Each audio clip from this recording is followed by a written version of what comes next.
Today, I'm going to give you 5 tips that are going to save your ass the next time you're car shopping. Stay tuned. If you're new to my channel, my name's Bill. I'm a car buying expert and I love saving you money at the dealership. Tip number 1, your credit score, even though it's fantastic, is not going to make the dealership negotiate more with you. They're not more likely to give you money off out of their pocket because you have a great credit score. The only thing your credit score is going to do is get you a better interest rate. You may qualify for rebates and incentivized financing, but if you want a discount, you're going to have to ask the dealership for that and for them to come out of their profit margin. That's not going to come because you have a credit score that's really great. It's going to come with your understanding of the market and knowing exactly how much money to ask off on this particular vehicle. Tip number 2, use the window sticker when you're shopping brand new to decide if a vehicle is the right vehicle for you. A lot of you will look at the same vehicle at 2 different dealerships, and because the MSRP is a little bit higher on one,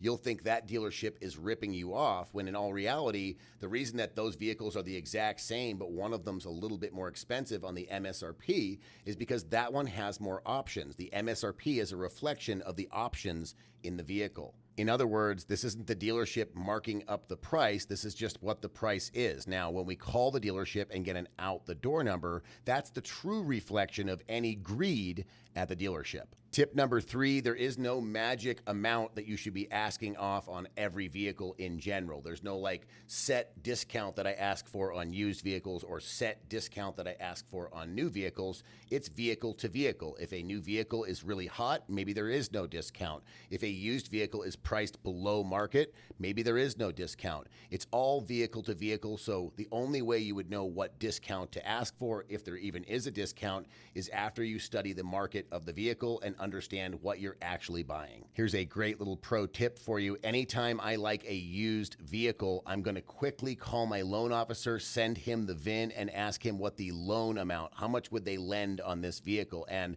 that's going to tell me the accurate price, what the vehicle is really, really worth. And I do this because a lot of times the dealership is going to use a different pricing guide that reflects a really good deal when it's not. And I know that if the bank doesn't think it's worth it, the bank won't fund the loan, then that's all that really matters. I don't care what the dealership thinks the vehicle is worth. I want to know what a bank will pay for it. Tip number 4, when you finance with the dealership, your best interests are not their interests. All they're trying to do is see how gullible you are and how much they can mark the rate up or lie to you. And I hate to say it like that, guys, but that is exactly what it is. The finance manager sends your information to 5 different lenders and they were able to get you a 4% from this lender, but this lender is not going to pay them as much as this lender who's giving you a 6%, then you're not going to hear about the 4%. And this is why we all have the misconception that we can negotiate the interest rate. The only reason we can negotiate the interest rate is because they're lying about the interest rate to begin with and not telling us the very best rate they're able to get us. So anytime a dealership finance manager runs your credit, just assume they are not telling you the best rate. Hate to say that, but getting a pre-approval is really the only way to keep them honest. And tip number 5, and probably the biggest reason people lose money and don't get a good deal at the dealership, is because they just go in to the dealership. Do everything from home. You can do the trade evaluation from your living room. You can do the negotiations on theirs from your living room. You can get the financing done in your living room. Go to the dealership to test drive and sign the papers once you've agreed on everything. But if you go and try and play the big game on the other team's field, you're going to lose the home field advantage. I hope this information was helpful, and for more tips, tricks, and hacks just like this one, please follow Billy the Car Kid.